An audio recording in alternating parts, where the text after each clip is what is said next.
In life, everybody around you is a teacher for you. If you're in a bad relationship right now, you are a student of how to have a better relationship.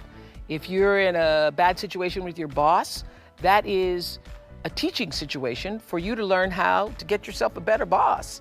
Who would have thought in all of the years of the Oprah show that Jim Carrey would be one of our greatest teachers?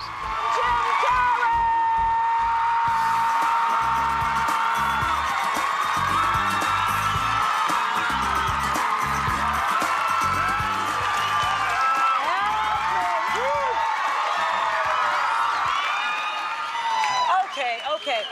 Obviously you knew somewhere inside yourself that you were destined to be famous, because I think it's really a marvelous thing, that visualization thing you did. Do y'all read about this or hear this? That you used to go up on Mulholland Drive and park every night and visualize seeing yourself as...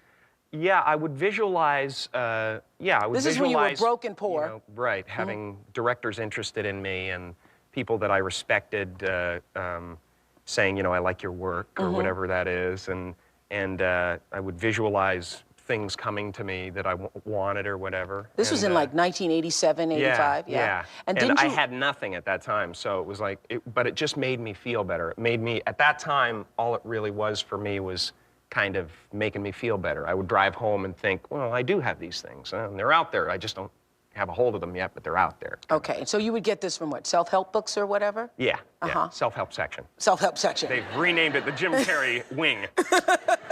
So didn't you write yourself a check? I heard that you did. Is that true? I wrote myself a check for $10 million for acting services rendered, and I gave myself 5 years, or 3 years maybe, and I dated it Thanksgiving 1995. And I put it in my wallet, and I kept it there, and it deteriorated and stuff. But then, just before Thanksgiving 1995, I found out that I was going to make $10 million on, I think it was Dumb and Dumber, maybe. Dumb and Dumber, yeah. So you visualize yourself like... Visualization works if you work hard. Yeah. Well, yeah, that's the thing. You can't just visualize and then, you know, go eat a sandwich.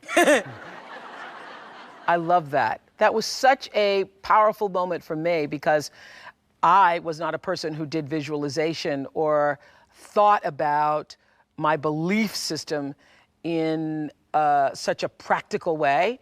But I learned a lot from Jim Carrey on that show, and he is absolutely correct. If you can see it and believe it, it is a lot easier to achieve it. So thank you, Jim, for reminding us of that lesson. And it doesn't mean that for every person that writes the $10 million check that that's gonna happen for you, because so many times people who do that process live in the space of wanting and resisting it instead of writing it, visualizing it, seeing it for yourself, and then letting it go.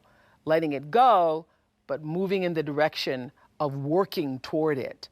So nothing happens at first. It's over the process of the time and the effort and the energy that you put into a thing that the energy comes out.